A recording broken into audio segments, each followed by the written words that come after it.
Fala pessoal, eu vou estar apresentando para vocês aqui o indicador fluxo squeeze, tá? O que que é esse indicador? Basicamente, a gente pega o fluxo dos algoritmos, tá? A gente sabe que no mercado financeiro a gente tem alguns tipos de algoritmos que fazem o movimento do mercado. Então, a gente consegue identificar esses cálculos. Tem robôs que eles operam por tempo, tem robôs que operam por volume. Então a gente consegue fazer uma separação disso, tá? E através de um simples indicador com as linhas a gente consegue identificar e mostrar para que realmente a direção que eles estão num determinado momento é do pregão, tá? Então, como a gente está vendo aqui no gráfico, no dia de hoje dia 8, né?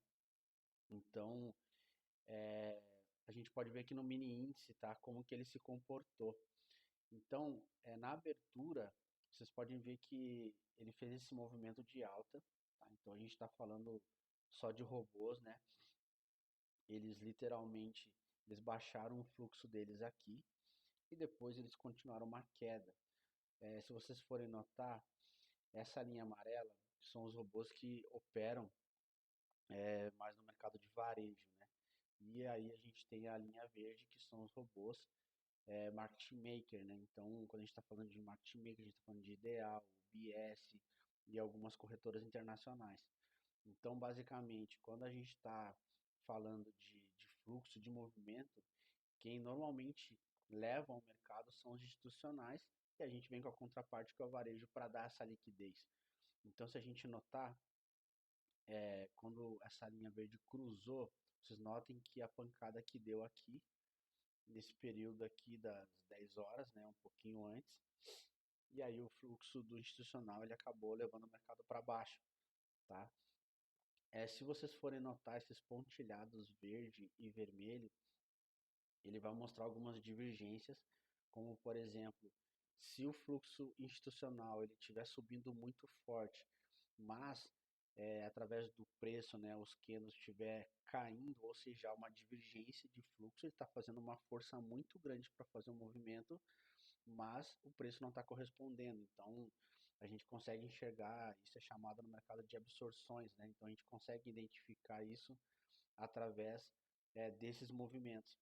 Nesse caso, no dia de hoje aqui, a gente não teve esse problema. Se a gente for analisar aqui, o mercado caiu e ele foi fazendo esses topos mais baixos, né, das máximas dos candles aqui. Então, hoje a gente não teve essa divergência.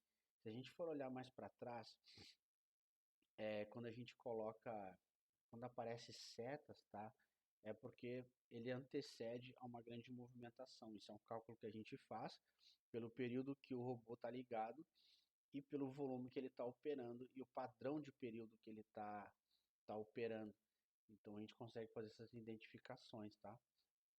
E assim, pessoal, essas setas, quando aparece uma seta verde, por exemplo, ela não quer dizer que você tenha que comprar, tá?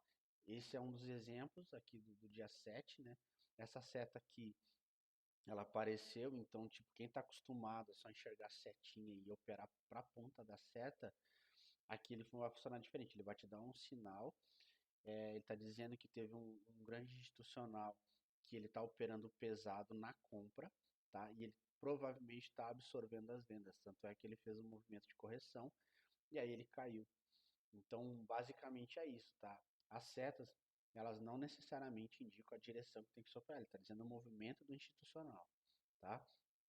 Aqui também, se vocês forem analisar, ó, ele antecede os grandes movimentos, e aí o mercado, ele vem, né, nessa tendência de queda, tá? Aqui também, ó, ele fez o cruzamento, né, ele já começou, né, um mercado de alta, e aí ele se manteve. Aqui, ó, pessoal, a mesma coisa, ele deu a seta aqui, ele já estava prevendo um grande movimento, tá? Então, vocês podem notar que ele fez o movimento, e aí depois ele baixou pro institucional, e aí acabou caindo o mercado, né? Então, basicamente, esse aqui é o nosso indicador de fluxo institucional, da identificação desses padrões, e é isso, tá bom?